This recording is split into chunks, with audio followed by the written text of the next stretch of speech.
નમસ્કાર વિદ્યાર્થી મિત્રો, સ્વાગત છે તમારું લક્ષ્યમ એકેડમીના ડિજિટલ પ્લેટફોર્મ પર. હું નીરજ અત્રી આપ સૌ વિદ્યાર્થી મિત્રોનું હાર્દિક સ્વાગત કરું છું. તો આજે આપણે જોશું કે રેલવેમાં કઈ પોસ્ટ સારી, જો પોસ્ટ કઈ કઈ હોય અને પહેલા કઈ પોસ્ટ લેવાય એના ઉપર આજે આપણે વિડીયો જોવાનો છે. સેશન આપણો આજનો એ છે. તો સૌથી પહેલા તો આપણે જોઈએ તો રેલવેમાં એનટીપીસી માં નોન ટેકનિકલ પોસ્ટમાં 12 પાસ ઉપર કેટલા ખાલી 12 પાસ ઉપર આવી છે 3000 કરતા વધારે જગ્યાઓ. તો તે જગ્યાઓમાં કેટલો પગાર છે, કેટલો ફૂલ પગાર થઈ શકે અને એમાં શું શું કામ કરવાનું હોય અને કઈ રીતે પ્રિફરન્સ અપાય એ હું તમને મારા મત મુજબ આજે જણાવવાનો છું. તો ચાલો આગળ વધીએ આપણે આજના આ સેશનમાં. તો જો સૌથી પહેલા તો આપણે મેં તમને કીધું કે 3000 પ્લસ જગ્યાઓ છે. જો 3058 ટોટલ પોસ્ટ છે રેલવે એનટીપીસી 12 પાસ ઉપર. ઓકે, તો જો એમાં છે કોમર્શિયલ કમ ટિકિટ ક્લાર્ક, એમાં પે લેવલ 3 હોય છે 21700. આ શું છે 21700? એ બેઝિક પે છે. ફૂલ પે તમારો કેટલો થાય? ફૂલ પે થશે તમારો અંદાજિત 45000 પ્લસ. 21700 બેઝિક પે છે, ફૂલ પે થશે 45700 ને પ્લસ રૂપિયા. ઓકે, 18 થી 30 વર્ષની આમાં ઉંમર જોશે અને જગ્યા કેટલી છે? 2424 જગ્યા છે. એ જ રીતે એકાઉન્ટ્સ કમ ટાઈપિસ્ટ, એમાં લેવલ 2 નો પગાર હોય છે 19900. આ 21700 બેઝિક છે, એવી જ રીતે 19900 બેઝિક છે. તો આનો ફૂલ પે કેટલો થાય? આનો ફૂલ પે થાય અંદાજિત 40000 પ્લસ. C2 નું મેડિકલ સ્ટાન્ડર્ડ મળે 18 થી 30 વર્ષ, એ જ સેમ જ છે જો બધામાં 18 થી 30 વર્ષ. અને આમાં છે 394 જગ્યા. એ રીતે જુનિયર ક્લાર્ક જોઈએ આપણે, જે રીતે સરકારી આપણે આવે છે પંચાયતમાં અને જુનિયર ક્લાર્ક, એ જ રીતે આ રેલવેનું જુનિયર ક્લાર્ક છે. એમાં પણ 19900 એટલે 40000 પ્લસ થશે. આમાં પણ 19900 એટલે 40000 પ્લસ તમારો ફૂલ પે થશે.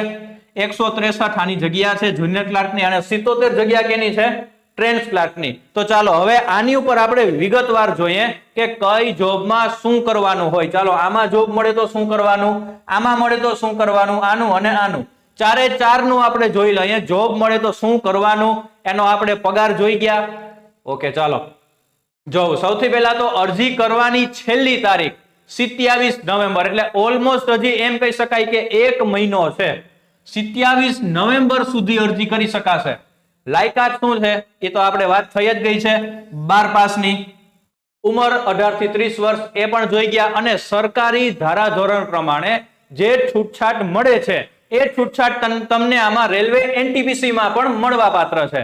તો ચાલો હવે આપણે જોઈએ ચારે ચાર જે પોસ્ટ છે એ ચારે ચાર પોસ્ટ નું આપણે બ્રીફ કરીએ, એટલે કે વિગતવાર જોઈએ એમાં કરવાનું શું હોય અને આપણે એને પ્રિફરન્સ આપવી તો કયા આધારે આપવી એ પણ હું તમને કહીશ. ચાલો જાઓ, સૌથી પહેલા કોમર્શિયલ કમ ટિકિટ ક્લર્ક છે. તો એને કરવાનું શું હોય? એને મુસાફરોને ટિકિટ ઇસ્યુ કરવાની, રિઝર્વેશન હેન્ડલ કરવું. એટલે આમાં શું હોય? મુસાફરોને ટિકિટ ઇસ્યુ કરવામાં આપણે રેલવે સ્ટેશને જઈએ એટલે આપણે કેમ ટિકિટ કપાવીએ કે ચાલો ભાઈ ટિકિટ આપો અમને, આપણે જવું હોય રાજકોટ થી અમદાવાદ તો ચાલો રાજકોટ થી અમદાવાદની ટિકિટ આપો. એ ટિકિટ જે આપે એને શું કહેવાય? કોમર્શિયલ કમ ટિકિટ ક્લર્ક. ઓકે, રિઝર્વેશન આપણે પેલું ઓલું ફોર્મ ભરીએ રિઝર્વેશન કન્ફર્મ નું, એ પણ આ જ વસ્તુ છે. આમાં શું છે? તમારે પબ્લિક ડીલિંગ હોય. પબ્લિક ડીલિંગ હોય ને એટલે એનો એક મેઇન ફાયદો શું રહે કે પ્રમોશન વહેલું મળે. જો 4 સ્ટાર છે એટલે પ્રમોશન આમાં તમને વહેલું મળશે, પણ સાથે સાથે આમાં તમારે નાઇટ શિફ્ટ પણ આવે, ડે શિફ્ટ આવે અને નાઇટ શિફ્ટ પણ આવે. કેમાં? આમાં ચાલો અહીંયા લખી નાખું છું, નાઇટ શિફ્ટ પણ આવે આમાં. ઓકે, શિફ્ટ બેઝ લખેલું જ છે અહીંયા. એ જ રીતે જો વધુ પગાર, જવાબદારી પણ થોડી વધારે. હવે જવું હોય રાજકોટ થી અમદાવાદ ને જવાય ટિકિટ અપાઈ જાય જામનગર થી અમદાવાદની, તો એ પણ રેલવેને ઘાટો થાય. એટલે એવું ન થઈ શકે, એનું ખાસ ધ્યાન રાખવું પડે. જો કસ્ટમર ડીલિંગ પસંદ હોય જેને, કે જેને સેવા કરવી છે, પછી એની હારે કઈ નિસ્બત નથી કે સવારે સેવા કરે, રાતે સેવા કરે, બપોરે કરે, ભલે શિફ્ટ અમને જે આપે અમારે સેવા કરવી છે ભાઈ, કોઈ હેરાન ન થવું જોઈએ ખોટી રીતે ક્યાંય. તો એના માટે આ જોબ છે એ બેસ્ટ છે અને પગાર પણ આમાં વધુ છે. જો બધા કરતા 45000 પ્લસ પગાર થશે. ફૂલ પે 45000 પ્લસ થશે તમારો અંદાજિત. એટલે પેલી પ્રિફરન્સ તો આપણે પગારને જ આપીએ, એ હમણાં આગળ જોશું આપણે. એવી જ રીતે એકાઉન્ટ્સ ક્લર્ક કમ ટાઈપિસ્ટ, એમાં જો પગાર થોડો ઓછો 19,900, આ બંનેમાં પણ 19,900. ઓકે, જો 3 સ્ટાર છે એટલે પ્રમોશન થોડું તમને મોડું મળે. આની સાપેક્ષમાં જોવા જાવ, સરખામણી કરીએ, કમ્પેરિઝન કરીએ તો કોમર્શિયલ કમ ટિકિટ ક્લર્ક છે એને વહેલું પ્રમોશન મળે ને એકાઉન્ટ કમ ટાઈપિસ્ટ છે, એકાઉન્ટ ક્લર્ક કમ ટાઈપિસ્ટ, એને ટિકિટ ક્લર્કની જગ્યાએ પ્રમોશન થોડું મોડું મળે છે. જો આમાં નાણાકીય દસ્તાવેજ અને ટાઈપિંગ કામ કરવાનું રહે. રેલવેના જે નાણાકીય દસ્તાવેજ છે કે ભાઈ ચાલો આ મહિને રેલવેને કેટલી આવક થઈ છે, કેટલી જાવક છે સામે, એ બધાના જે રેકોર્ડ હોય એ રેકોર્ડ તમારે સાચવવાના રહે અને ટાઈપિંગ વર્ક તમારે કરવાનું રહે. જો મુખ્યત્વે ડે શિફ્ટ હોય એટલે આમાં તમારે ઈ શાંતિ રહે, રાતની શિફ્ટ ન આવે, ડે શિફ્ટમાં જ કામ કરવાનું રહે. જો શાંત કચેરી કામ ગમે તેમને યોગ્ય કસ્ટમર કોન્ટેક્ટ ઓછો, કસ્ટમર કોન્ટેક્ટ આમાં સાવ નહિવત હોય અને નિરાતે ઓફિસમાં બેહીને કામ કરવાનું, કોઈ જાતની ઉપાધિ નહીં. ઓકે, જુનિયર ક્લર્ક કમ ટાઈપિસ્ટ, જો હવે આમાં કેવું હોય, આમાં 2 સ્ટાર છે એટલે આનું પ્રમોશન તમને મોડું મળે, થોડું મોડું નહીં, મોડું જ મળે પ્રમોશન. આમાં જોવા જઈએ તો જો એને રેકોર્ડ રાખવાનો હોય, ઓફિસ કામ સાથે ટાઈપિંગ કરવાનું હોય, રેકોર્ડ રાખવાનો, ટાઈપિંગ કરવાનું. આમાં તમને ડે શિફ્ટ જ આવે, નાઇટ શિફ્ટ ક્યારેય આવે જ નહીં. અને આમાં તમારે પબ્લિક ડીલિંગ કાંઈ ન હોય, પબ્લિક ટિકિટ કપાવવા આવે, એની ટિકિટ ખોવાઈ ગઈ, ચોરાઈ ગઈ, જે થયું હોય તમારે કાંઈ નિસ્બત નહીં. હા, માનવતાની દ્રષ્ટિએ આપણે હેલ્પ કરીએ એ બહુ સારી વાત છે, પણ તમારી જોબમાં એ નથી આવતું. માનવતાની દ્રષ્ટિએ કરવી જોઈએ. ડે શિફ્ટ જ આવે છે. જો સરકારી કચેરી સ્ટાઇલ કામ ચાહકો માટે સરળ અને સ્થિર. સરકારી કચેરી સ્ટાઇલ એટલે આપણે જે પંચાયતમાં જુનિયર ક્લાર્કની જે ભરતી આવે છે ને એ રીતની ભરતી છે કે ઓફિસ વર્ક હોય, કાંઈ ન હોય, મજા આવી જાય, હાવ શાંતિ, એમ કહીએ ને ચોખ્ખી ભાષામાં કહીએ તો એકદમ શાંતિ વાળી જોબ, કે જેને શાંતિ જોઈએ છે એના માટે આ જોબ બેસ્ટ છે. પછી ટ્રેન્સ ક્લર્ક. તો ટ્રેન્સ ક્લર્કને શું કરવાનું હોય, ટ્રેનના એના શેડ્યુલ ગોઠવવાના હોય કે રાજકોટ થી અમદાવાદ છે તો એ રાત્રે 9:35 ઉપડે છે તો એનું શેડ્યુલ એને ગોઠવવાનું હોય, એ શેડ્યુલ પ્રમાણે ચાલવાનું હોય. પછી માલગાડી આવે છે એટલે કે ગુડ્સ ટ્રેન, માલને ઇંગ્લિશમાં ગુડ્સ કહેવાય, ગુડ્સ ટ્રેન આવે છે, કેરેજ ટ્રેન પણ કહેવાય. તો એનું આખું શેડ્યુલ એને સંભાળવાનું, એનું કેરેજ ક્યાં ક્યાં આવ્યા એ બધું જોવાનું. અને સ્ટેશન રિપોર્ટ હેન્ડલ કરવું, સ્ટેશનનો જે રિપોર્ટ હોય કે આ ટ્રેન આટલા વાગે ઉપડી, કે ભાઈ આજે પોરબંદર થી હાવડાની ટ્રેન છે તો એ ટ્રેન આજે 10 મિનિટ મોડી ઉપડી, કે ભાઈ ઓલી ટ્રેન આજે 2 મિનિટ વહેલી આવશે. એ રીતે આખું બધું જે શેડ્યુલ છે એ હેન્ડલ કેને કરવાનું, ટ્રેન્સ ક્લર્કને કરવાનું. ઓકે, અને આમાં શિફ્ટ બેઝ કામ હોય, આમાં તમને નાઇટ શિફ્ટ પણ આવે. કેમાં? આમાં પણ નાઇટ આવી શકે. એટલે જો અહીંયા આની નાઇટ લખી નાખું છું, નાઇટ શિફ્ટ પણ આવે. મેદાન અને ઓફિસ બંને કામ મિશ્ર, થોડું ટેકનિકલ પણ આવી શકે આમાં. ઓકે, આ આપણે જોયું. હવે પ્રેફરન્સ કઈ રીતે અપાય એ તમને હું મારા મત મુજબ કહું. જો પ્રેફરન્સ કઈ રીતે આપવાની, સૌથી મારી પેલી પ્રેફરન્સ કઈ હોય, કોમર્શિયલ કમ ટિકિટ ક્લર્ક.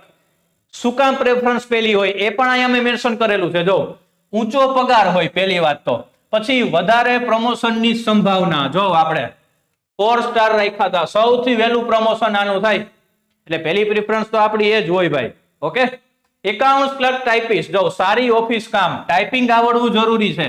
એ તો જો ટાઈપિંગ એટલું કઈ અઘરું છે નહીં, થોડી તમે ખાલી 15-20 દિવસ મહેનત કરો એટલે ટાઈપિંગ આરામથી આવડી જાય, કાંઈ વાંધો ના આવે. ઓકે, એટલે આમાં શાંતિ વાળું કામ છે. પછી આપણે આ જોઈએ જુનિયર ક્લાર્ક વાળું, તો કે ભાઈ સરળ ઓફિસ કામ ગમતા લોકો માટે, કે જેને સાવ સરળ, સાવ શાંતિ જોઈએ છે, કોઈ જાતની ઉપાધિ જોતી નથી, કોઈ જાતનું ખોટું પ્રેશર જોતું નથી, એને રોજ કામ કરવું છે અને ઘરે જઈને આરામથી સુઈ જવું છે, એના માટે આ બેસ્ટ જોબ છે. સાવ એટલે સાવ શાંતિ વાળી. એટલે થર્ડ પ્રિફરન્સ આને. અને ચોથી પ્રિફરન્સ ટ્રેન્સ ક્લર્ક, કે ટ્રેન ઓપરેશનમાં રસ હોય, કે જેને કેમાં ઇન્ટરેસ્ટ હોય કે ભાઈ કઈ ટ્રેન ક્યારે આવે મને તો ખબર હોવી જોઈએ. હું મારા સગાવાલાને ફોન કરીને કહું કે હા ભાઈ આ ટ્રેન આજે 10 મિનિટ મોડી છે, આ ટ્રેન છે તો એ આજે 2 મિનિટ વહેલી આવી જવાની છે. એવા બધા કામમાં રસ હોય એના માટે બેસ્ટ છે ટ્રેન્સ ક્લર્ક. ઓકે, જો મોટા ભાગે હવે ઉમેદવારો પ્રિફરન્સ કઈ કરે છે એ હું તમને કહું. સૌથી પહેલા પ્રિફરન્સ આને આપે છે કોમર્શિયલ કમ ટિકિટ ક્લાર્કને. શું કામ એને આપે છે? કારણ કે તેમાં પગાર વધુ છે અને પ્રમોશન એની સંભાવના પણ બહુ મોટી છે. અને પરંતુ જો તમને સ્થિર ઓફિસ જોબ ગમે, કેવી સ્થિર ઓફિસ, સાવ શાંતિવાળી, તો એકાઉન્ટ્સ